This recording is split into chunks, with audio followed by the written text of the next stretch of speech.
결국은 삼성전자가 저는 종합주가 지수다 보고 있는 쪽이거든요. 삼성전자가 부진하기 때문에 종합주가 지수가 떨어진 거고요. 네. 이게 삼성전자를 보면 시장의 방향이 보인다.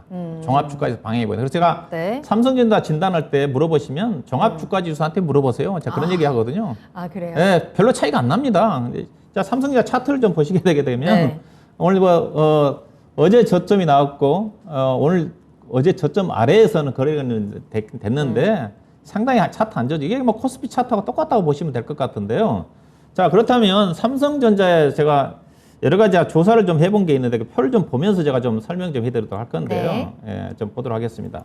자, 삼성전자가 고점 대비해서 최고점 대비해서 37.1% 떨어졌고요. 예, 그 다음에 올해 들어서는 22.2% 떨어졌습니다. 예, 고점이 아마 96,800원대에 비해서는 37%. 근데 맨 오른쪽 이제 코스피와 비교해 보면 코스피 지수는 고점 대비해서 26% 떨어졌고, 네.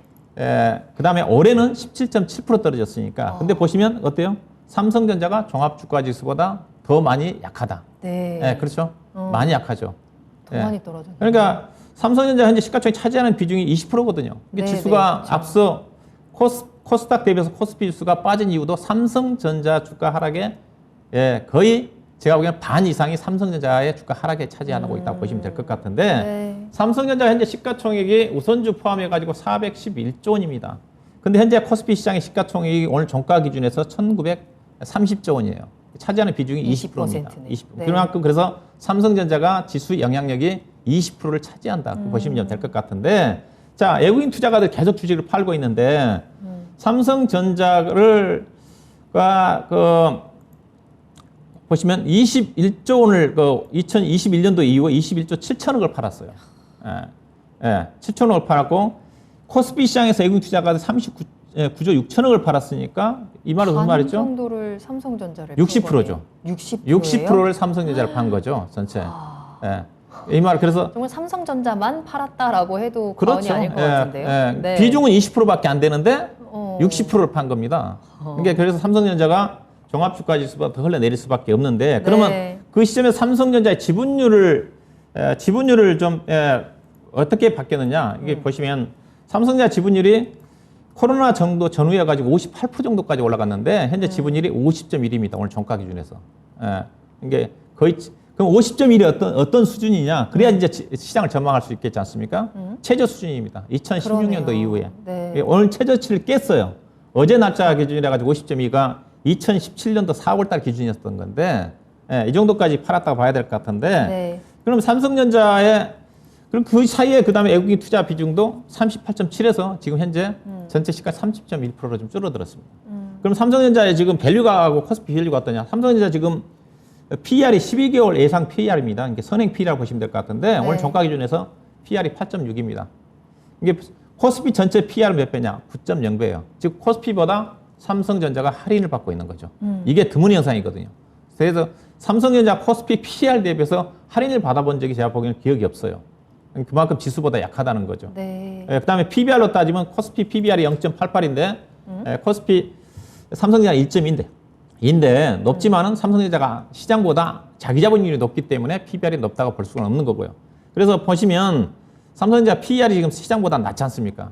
PER 8.6이다. 삼성전자 PER 8.8대까지 내려간 적이 없거든요. 내려간 게 없습니다. 그래서 제가 삼성전자 차트를 좀 다시 좀 보면서 네. 말씀 좀 드리고 싶으면 삼성전자가 계속 하향인데 너무 내려갔네요. 이게 빠질 수가 없죠. 어떻게 보면 현재 비교를 해본다면 시장의 평균이라든가 PER 8.6배라는 것 자체가 네. 삼성전자가 역사적 밸류로 따지면 최저거든요. 현재 그렇다고 삼성전자가 실적 전망치가 최근에 반도체 업황 자체가 약간 부진하지만 실적 전망치가 하향 조정되지는 않습니다. 그대로 유지하고 있거든요. 현재 지금 2분기 때 영업이익 15조 2천억 정도 그제 가이던스 유지하고 있는 쪽이고 그다음에 3분기 때도 16조 원 이상 얘기하고 있기 때문에 근데 그러면 이제 삼성전자 종합주가지수 함께 간다고 그랬으니까 네. 얼마만큼 떨어지느냐? 일단 지분율로 봐서는 더 이상 팔 게는 없다고 보고 있거든요. 외국 투자가들이 많이 팔 수 있는 부분은 없다고 봐요. 앞서 얘기했다시피 저점까지 내려왔기 때문에. 근데 삼성전자가 제가 시장을 얘기를 할 때 최악인 경우 금융시 경기 침체로 갈 때 종합주가지수 2,360에서 80 정도까지 떨어질 거다. 최악이 그런 얘기를 했거든요. 근데 네. 원래 벌써 그 근처까지 왔어요. 그러면 지금 얼마 남지 않았거든요. 내일 종합주가지수 장중에 40, 50포인트 정도 빠질 수가 있거든요. 그러면 2,400포인트 잠깐 깰 수도 깰 수도 있어요. 있다. 그러면 네. 여러분들 여기서 주식을 팔아야 되느냐? 삼성전자는 얼마까지 빠지느냐? 제가 계산해 보니까 삼성전자는 58,500원 정도가 저점입니다.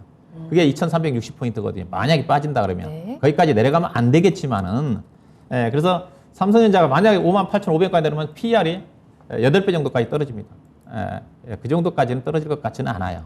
그래서 저는 그래서 만약에 지수가 이런 불확성 때문에 변동성 때문에 빠진다 한다면 그 정도까지 내려올 수가 있겠지만 거의 저점이 왔다. 삼성전자도 거의 빠진 만큼 빠졌고 외국 투자가들도 지분율로 봐서는 팔 물량 자체가 많다. 그리고 이제 외국 투자가들이 삼성전자가 매도가 끝나야지 전체 코스피 시장에서 매수로 전환됩니다. 또 매수할 때는 삼성전자부터 먼저 매수를 할 거예요. 그렇겠네요. 그래서 외국인 지분율이 좀 중요하긴 한데 외국 투자가들이 최근에 선물도 충분히 많이 팔았고 현물 시장에서 삼성전자 많이 팔았기 때문에 추가 매도보다는 매도 규모가 좀 축소가 좀 되면서 하방이 좀 지지가 되지 않겠는가 그 정도로 좀 말씀 좀 드리도록 하겠습니다.